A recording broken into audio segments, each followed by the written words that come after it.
Yeah, 100%. I wish she would. I wish she did Rogan. But, if she did Rogan, it would make so much sense for her because anybody who's like like the people watching SNL aren't going to be swayed to vote for her. They're already going to vote for her. If you go on Joe Rogan, you're going to are just like big dumb idiots with empty brains. You can just fill their brains. Yeah, and so literally, and especially if she goes on after Trump, 100%, it's going to be all recency bias. Yeah, and he's incapable of like an antagonistic interview. Yeah. So he would make her look. She could respond to what he was saying in his. Yeah, for sure. Well, not even respond. No, don't even mention Trump. Oh yeah. Yeah.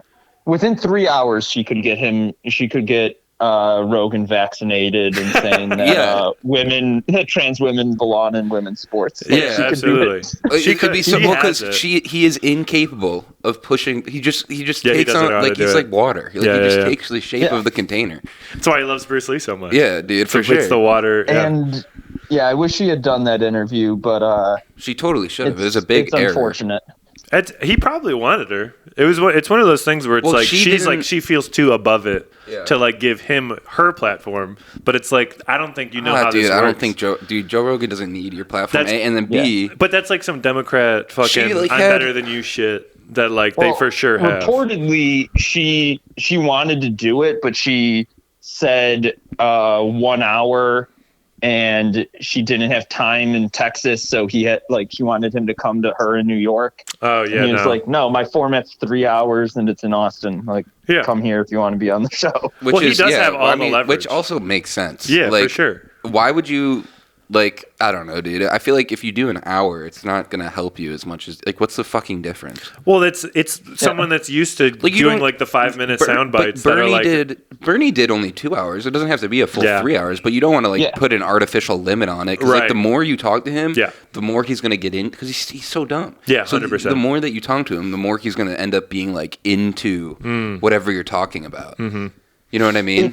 I think it's just the corporate nature. It's just like literally, she is like a CEO of a company that's like, if I say the wrong thing, then I'm going to fuck this all up. So I think it's like that. But anybody who's not like who's listening, it's a shitty mentality. I nobody agree, who is voting for her is listening to that anyway. Right, so nobody's gonna fucking care. Yeah.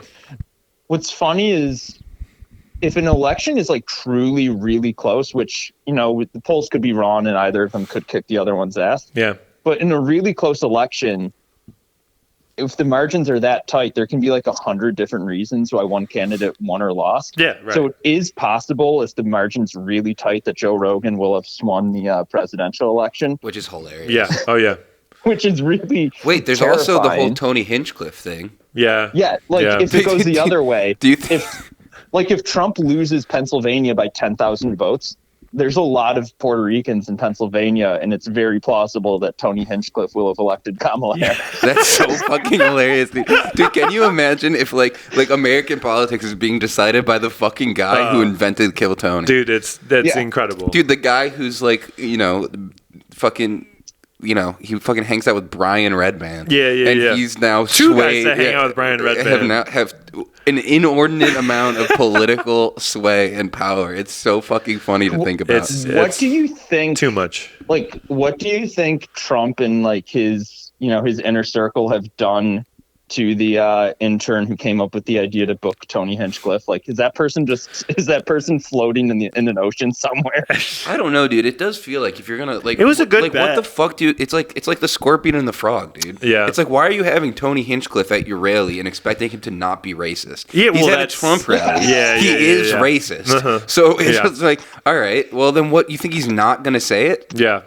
Like, and that's the thing of like, I don't know. Obviously, it was like a Trump rally, so it's not like they were trying to really like convert people.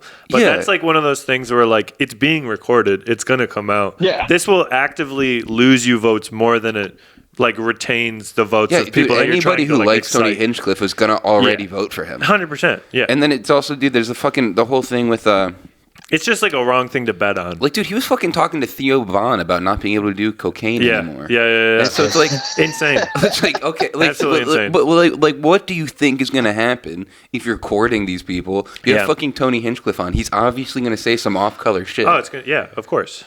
it's kind of like your own fault. You blanket it with like it's just jokes, it's just comedy, and it's like, well, you said and it was also at a rally, so it's hard to fucking make. Like it's not comedy. He's not performing. That was what makes it like weird and like that. It's like, why was he doing bits? Yeah, for like, sure. If you're gonna endorse him. Why are you doing bits on the fucking podium?